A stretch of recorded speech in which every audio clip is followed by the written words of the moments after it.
সরস্বতী পুজোর দিন ভুলেও করবেন না এই কাজগুলি, হতে পারেন দেবী রুষ্ট।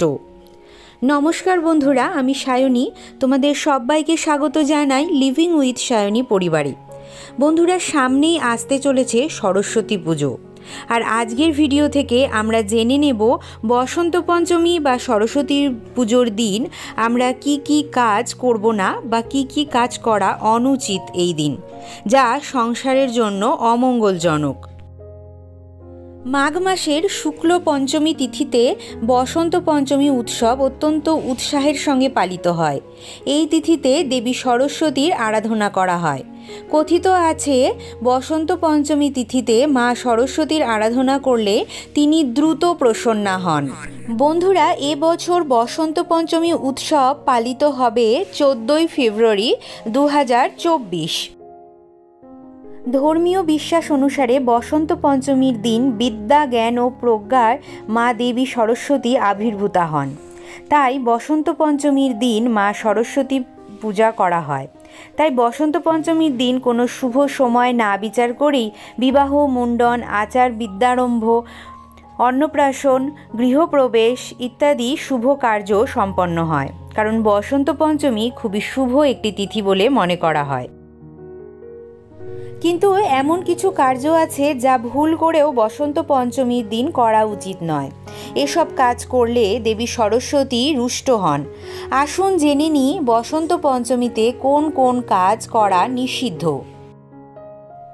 বন্ধুরা, বসন্ত পঞ্চমীর দিন যেহেতু মা সরস্বতীর পুজো করা হয়, তাই এই দিন উচিত ব্রহ্ম মুহূর্তে উঠে স্নান করে কিছু না খাওয়ার অর্থাৎ উপোস থাকার। খুব ভালো হয় স্নানের জলে যদি কেউ একটু গঙ্গা জল মিশিয়ে নেন, আর আগের দিন অর্থাৎ বসন্ত পঞ্চমীর আগের দিন কাঁচা হলুদ, সর্ষে ফুল আর তার সঙ্গে একটু সর্ষের তেল একসাথে মিশিয়ে শিশিরে রাখতে পারেন, এবং পরদিন ভোরবেলায় সেই প্রলেপটি গায়ে মেখে স্নান করলে বলা হয় শ্রীবৃদ্ধি হয়। এতে সেই ব্যক্তি এবং তার সাথে সাথে তার সংসারেরও উভয়ের শ্রীবৃদ্ধি একত্রে ঘটে থাকে। বসন্ত পঞ্চমী বসন্তের আগমনকে চিহ্নিত করে, তাই এই দিন গাছ বা গাছপালা ছাঁটাই করবেন না। বসন্ত ঋতুকে সম্মান জানাতে গাছ কাটা থেকে বিরত থাকুন। আর এই দিন খুব বিশেষ, তাই এই দিন গাছ না কাটাই উচিত। এটি একটি ধর্মীয় বিশ্বাস যে দেবী সরস্বতী যখন অবতরণ করেছিলেন তখন মহাবিশ্বের আভা ছিল লাল, হলুদ ও নীল, কিন্তু হলুদ রঙের আভা এর মধ্যে প্রথম দেখা গিয়েছিল এবং স্থায়ীও হয়েছিল অনেকক্ষণ ধরে। তাই বলা হয় দেবী সরস্বতী হলুদ রং পছন্দ করেন। তাই এই দিন হলুদ রঙের পোশাক পরা খুবই শুভ বলে মনে করা হয়। আর এই দিন অতি অবশ্যই লাল, কালো বা অন্য কোনো রঙের বস্ত্র পরিধান করা উচিত নয়।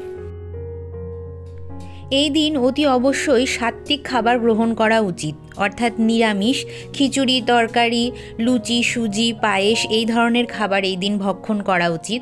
কখনোই এই দিন মাছ, মাংস বা আমিষ খাবার ভক্ষণ করা উচিত নয়। এই শুভ দিনে কখনোই মনে কোনো ভুল চিন্তা আনবেন না। এই দিন যতটা পারবেন পজিটিভ চিন্তা ভাবনার মধ্যে নিজেকে রাখার চেষ্টা করবেন। এই দিনটা নিজের পরিবারের সঙ্গে কাটানোর চেষ্টা করবেন। কখনো কোনো ব্যক্তিকে খারাপ কথা বলবেন না। যতটা সম্ভব এই দিন মায়ের জপ করে দিনটি অতিবাহিত করবেন। তো এই ছিল কিছু বিশেষ নিয়ম যা পালন করলে আপনিও হতে পারবেন সৌভাগ্যের অধিকারী এবং মা সরস্বতীর কৃপা থাকবে আপনার গৃহে সদা সর্বদা। তো কেমন লাগলো বন্ধুরা আজকের ভিডিওটি, অতি অবশ্যই আমাকে লিখে জানাতে ভুলবেন না। আর যদি আজকের ভিডিও থেকে একটু হলেও আপনারা সমৃদ্ধ হন, তাহলে অতি অবশ্যই ভিডিওটিকে একটি লাইক এবং শেয়ার করার অনুরোধ থাকলো। আর যে সমস্ত বন্ধুরা আজ আমাকে নতুন দেখছেন, আমার চ্যানেলকে নতুন ভিজিট করছেন, তাদের কাছেও অনুরোধ থাকবে চ্যানেলটিকে সাবস্ক্রাইব করে আমার পাশে থাকার, আমার বন্ধু হয়ে যাওয়ার। তো চলুন বন্ধুরা, আজকের মতন এখানেই শেষ করছি। দেখা হবে আরও একটি সুন্দর পূজাবিধির সঙ্গে, সরস্বতী পূজাবিধির সঙ্গে। ততক্ষণের জন্য আপনারা সবাই খুব ভালো থাকবেন, সুস্থ থাকবেন, আর আপনাদের সরস্বতী পুজো সবার খুব ভালো কাটুক এই কামনাই করি।